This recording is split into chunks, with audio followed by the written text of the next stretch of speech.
아름다운 자연경관이 매력적인 대한민국의 강원도에 있는 한 마을. 폭설이라도 내린 것인지 마을 길거리에는 수십 명의 주민들이 각자의 제설 도구를 챙겨 제설을 시작하고 있는데요. 그런데 바로 그 순간 한국인 남자친구와 강원도를 방문한 외국인 여성은 길거리에 무언가를 보고는 미친 듯이 소리를 지르며 날뛰기 시작합니다. 한국인 남자친구가 제발 진정하라며 말려보지만 그녀는 아랑곳하지 않고 길거리에 엎드려 바닥에 무언가를 바라보며 눈물을 흘리는데요. 과연 폭설이 내린 강원도를 방문한 외국인 여성에게는 무슨 일이 있었던 것일까요? 안녕하세요. 저는 캐나다에서 태어난 캐나다인 여성 세라라고 합니다. 캐나다의 IT 재벌 가문에서 태어난 저는 어렸을 때부터 다른 친구들과는 조금 다른 풍족한 삶을 살아왔는데요. 그때 당시 전 세계에서 IT 사업이 확장되기 시작할 때 컴퓨터와 관련된 사업을 시작하신 저희 아버지께서는 운이 좋게도 시기가 잘 맞아떨어져 사업의 규모와 자본이 급속도로 늘어나기 시작했고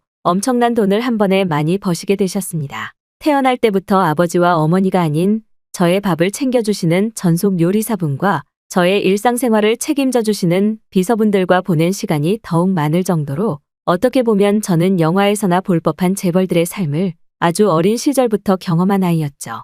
하지만 이러한 저희 가정환경 때문인지 저의 옆에는 항상 진심으로 저를 대해주는 사람이 존재하지 않았습니다. 아무것도 모르던 어린 시절부터 상류층 집안의 자식들이 모인 캐나다의 고급 학교에 다녔던 저는 그때부터 저에게 접근하는 다른 친구들의 부모님, 그리고 선생님들의 알 수 없는 부탁들에 점점 인간관계 자체가 싫어지기 시작했죠. 매일 학교에 갈 때마다 그곳에 있던 한 선생님께서는 저희 아버지에게 무언가를 전해달라며 편지와 돈을 주시기도 했는데 저는 그러한 상황 자체가 너무 질려버린 나머지 받았던 편지와 돈을 길거리에 버린 경험마저 있을 정도니까요. 하지만 그러한 지옥 같은 재벌 가문의 딸이라는 삶을 벗어나 한국의 강원도라는 도시에서 살고 있는 지금은 진정한 저희 인생이라고 할 수 있을 정도로 행복한 삶을 살고 있는데요. 제가 어렸을 때부터 아버지께서는 한국에 대한 얘기를 참 많이 하셨습니다. 젊은 나이에 돈이 없던 시절, 저희 아버지께서는 사업의 기회를 찾기 위해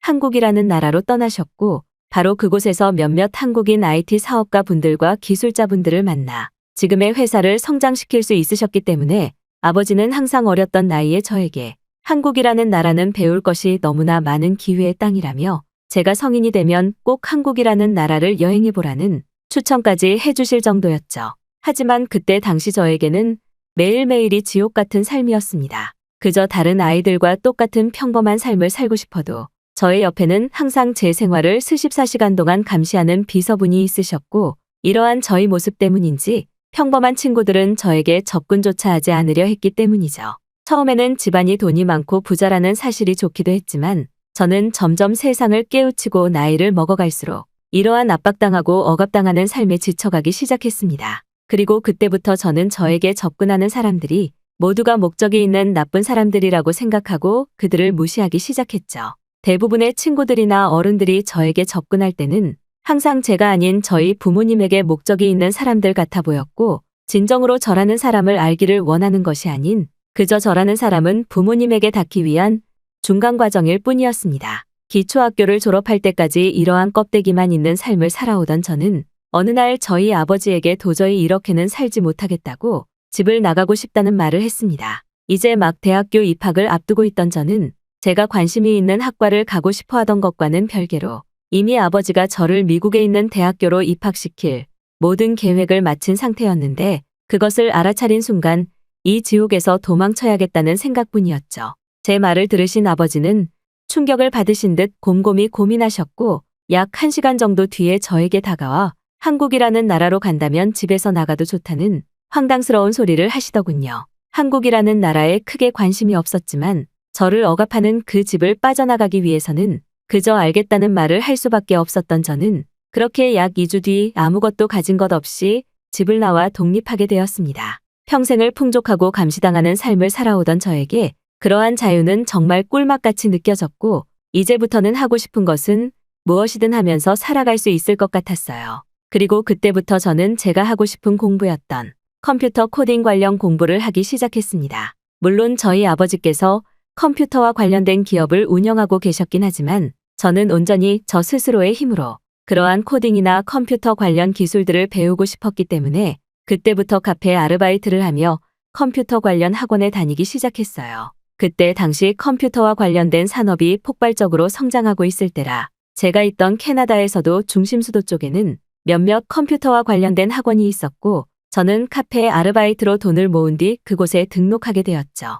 그런데 처음 컴퓨터 수업을 들으러 간 날 저는 충격을 받고 말았습니다. 컴퓨터 코딩 수업을 진행해 주시는 선생님께서 뜻밖에도 저와 나이 차이가 별로 있어 보이지 않던 매우 젊은 한국인 남자 선생님이셨기 때문이죠. 능숙하게 영어로 수업을 이끌어가던 한국인 선생님의 모습에 저는 무언가 알 수 없는 호감을 느끼게 되었고 수업이 점점 진행되어 갈수록 그 한국인 선생님에게 빠지고 말았습니다. 저는 일부러 한국인 선생님과 더 말을 하기 위해 궁금한 것이 있는 척 자주 질문을 건넸고 그럴 때마다 동욱이라는 이름을 가진 그 한국인 선생님께서는 작은 미소를 보이시면서 저에게 친절히 알려주시더군요. 이제 막 20살이 된 저와 고작 4살밖에 차이가 나지 않던 동욱 선생님도 시간이 지날수록 저에게 호감과 매력을 느끼셨는지 수업 외적으로도 같이 학원 밖에서 밥을 먹거나 커피도 마시면서 점점 마음의 문을 열어주셨어요. 그리고 학원을 다닌 지 약 6개월이 돼가던 어느 날 저와 동욱 선생님은 연인 사이로 발전하게 되었습니다. 자유가 없는 억압된 삶을 살아오던 저에게 마음이 맞는 누군가를 만나서 연애를 하는 것은 그 자체만으로도 행복한 일이었고 동욱 씨 또한 자신과는 조금 다른 삶을 살아온 저의 모습에도 저라는 사람은 늘 똑같은 것 아니냐면서 진짜 저의 모습을 존중하고 받아들여 주더군요. 처음에는 연인 사이로 발전하게 된 저와 동욱 씨였지만 시간이 지날수록 마치 하늘이 이어준 인연인 것처럼 잘 맞는 부분이 너무나 많았고 결혼을 생각하지 않을 수 없는 단계로까지 발전하게 되었습니다. 약 3년의 시간 동안 연애를 해오던 저와 동욱 씨는 2년째부터는 한국으로 돌아가게 된 동욱 씨의 사정 때문에 장거리 연애를 하기는 했지만 그것마저도 즐거울 따름이었죠. 하지만 동욱 씨와 점점 깊은 관계가 되어갈수록 한 가지 마음에 걸리는 것이 있었습니다. 아무래도 재벌 가문에서 태어난 딸로 인생을 살아오다 보니 저는 동욱 씨가 가진 배경을 생각하지 않을 수가 없었고 서로의 결혼에 대한 얘기를 나눌수록 이러한 현실적인 부분은 더 크게 다가왔죠.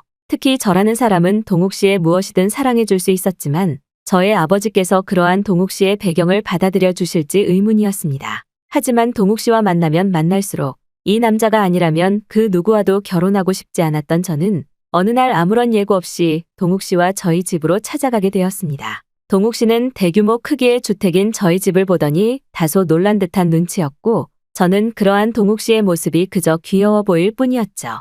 갑자기 찾아온 저희 방문에 집에 계시던 아버지께서도 너무 놀란 듯한 눈치였고 저와 같이 찾아온 동욱 씨의 모습에 더더욱 놀란 것처럼 보였습니다. 저 또한 아무런 예고를 하지 않았던 것이 잘못이기는 했지만 아버지를 설득하기 위해서는 동욱 씨라는 사람을 직접 보여주고 설득하는 것이 더 좋을 거라고 생각했고 그렇게 저와 아버지 그리고 동욱 씨는 함께 얘기를 나누게 되었죠. 하지만 결혼에 대한 얘기를 들으신 아버지께서는 동욱 씨를 보더니 가난한 사람과는 결혼은 절대 안 된다며 돌아가라는 어처구니 없는 태도를 보이시기 시작했습니다. 저 또한 동욱 씨의 가정환경에 대해 신뢰가 될까봐 물어보지 않고 있었는데 아버지께서는 그저 동욱 씨의 겉모습만 보시고는 이미 모든 것을 판단하신 것 같았죠. 하지만 동욱 씨는 그저 조용히 미소만 보일 뿐 자신의 가정환경이나 배경에 대해서는 말하지 않은 채 저에게 진심으로 잘할 수 있다는 당찬 포부를 드러내더군요. 아버지께서는 계속해서 예의 없이 동욱 씨를 몰아붙이셨고 그런 아버지의 모습에 저는 동욱 씨의 손을 잡고 그냥 가자는 말을 할 수밖에 없었습니다. 그러던 어느 날 아버지께서 동욱 씨와 저를 불러내시더니 그렇게 자신이 있으면 같이 한국으로 가서 동욱 씨의 부모님에게 자신이 직접 인사를 드리겠다는 황당한 소리를 늘어놓기 시작하시더군요. 저도 아직 한 번도 만나지 못한 동욱 씨의 부모님이었는데 아버지께서는 동욱 씨와 부모님이 직접 거주하시는 환경을 보고 싶으시다면서 자신이 한국이라는 나라에 대해 아주 잘 알고 있는데 이번 기회에 같이 가자는 제안을 하셨습니다. 저는 동욱 씨에게 굳이 아버지의 부탁을 들어드릴 필요 없이 우리끼리 조용히 결혼하자며 아버지를 무시했지만 이상하게도 동욱 씨는 당당한 모습을 보이며 그렇게 하시죠라는 말을 하더군요. 그리고 약 3주 뒤 저와 아버지 그리고 동욱 씨는 함께 한국의 동욱 씨 부모님의 집에 찾아가게 되었습니다. 강원도라는 곳에서 일을 하고 계신다던 동욱 씨의 부모님은 저도 아직 한 번도 만나지 못한 분이셨기에 가는 길에 너무 긴장되었지만 동욱 씨는 그저 조용히 제 손을 잡아주며 아무 걱정 안 해도 된다는 말을 꺼내더군요. 그런데 아버지 그리고 동욱 씨와 함께 도착한 날부터 강원도에는 폭설이 쏟아지기 시작하더군요. 제가 태어난 캐나다에서도 눈은 일상이라고 할 수 있을 만큼 폭설이 많이 내리는 나라였지만 한국의 강원도도 만만치 않을 만큼 눈이 내리기 시작했습니다. 아버지와 저는 그러한 모습을 보면서 이렇게 눈이 많이 오니 당연히 내일은 꼼짝없이 근처 숙소에 있어야 되겠다는 말을 하며 걱정스러운 모습을 보였는데 갑자기 옆에 있던 동욱 씨가 저와 아버지를 이상한 표정으로 보더군요. 동욱 씨는 저와 아버지에게 눈이 아무리 많이 와도 이곳에서는 하루 정도면 걸어 다닐 수 있는 제설 작업이 거의 모두 완료된다는 말과 함께 눈을 치울 수 있는 제설차를 가진 주민이 많을 뿐만 아니라 행정단체에서도 염화칼슘을 무료로 나눠주기 때문에 아무런 걱정을 할 필요가 없다는 놀라운 얘기들을 쏟아내기 시작했습니다. 아버지는 염화칼슘이라는 말을 듣는 순간 눈이 휘둥그레지면서 그걸 공짜로 준다니 그게 사실인가라면서 동욱 씨를 붙잡고 당황한 모습을 보이시더군요. 저와 아버지가 살고 있던 캐나다에서는 눈이 정말 많이 오는 나라이지만 그에 맞는 제설 장비를 갖춘 사람들이 거의 없어서 눈이 오면 그저 참고 집에서 지내는 것이 전부였고 캐나다 정부에서도 딱히 이렇다 할 제설 장비를 주는 경우도 없을 뿐더러 캐나다에서 아주 비싼 염화칼슘을 무료로 제공받는 것은 상상조차 할 수 없는 일이었기 때문에 저와 아버지는 놀라움의 연속이었습니다. 캐나다에서도 염화칼슘은 사실상 소금보다 귀하고 비싸다는 말이 있을 정도로 눈의 제설 작업에 효과적으로 쓰이는 물건이지만 캐나다에서는 엄청난 부자가 아니라면 염화칼슘을 가진 집은 거의 없을 정도였고 대부분의 주민들이 그저 간단한 제설 도구들로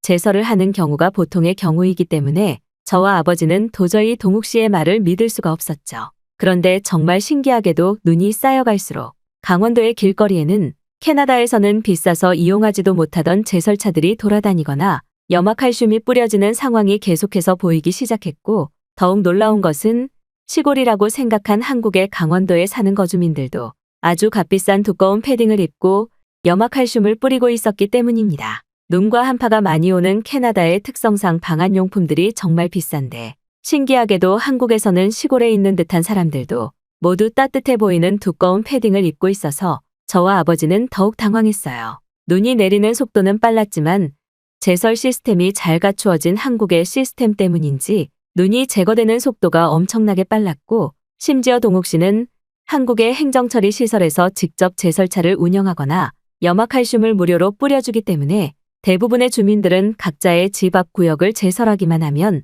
큰 도로는 엄청난 폭설이 아닌 이상 자동으로 제설이 된다면서 캐나다에는 이러한 행정처리 시스템이 없는 것에 더욱 놀라는 눈치였죠. 이러한 일련의 모습들에 이미 아버지는 자신이 한국을 충분히 알고 있다고 생각했지만 또 한 번 충격을 받으신 것 같았고 한국에 완전히 빠지신 모습을 보이기까지 했습니다. 엄청난 폭설이 내렸지만 계속해서 운영되는 제설차에 저와 아버지 그리고 동욱 씨는 동욱 씨의 부모님을 안전하게 만날 수 있었고 강원도에서 엄청나게 큰 면적의 농작물 사업을 하시는 동욱 씨의 부모님은 한눈에 보아도 영화에 나올 것 같은 집에서 거주하시는 엄청난 분들이셨죠. 동욱 씨의 겉모습만 보고 무시했던 아버지는 동욱 씨의 가정환경을 보는 순간 한국에서도 다소 외곽에 있는 지역인데 이렇게나 부자들이 많다는 것에 당황해하셨고 동욱 씨에게 그동안 겉모습만 보고 사람을 판단해서 미안하다는 자존심 굽힌 사과까지 하시는 모습을 보이시더군요. 캐나다에서도 기업을 운영하시는 아버지였지만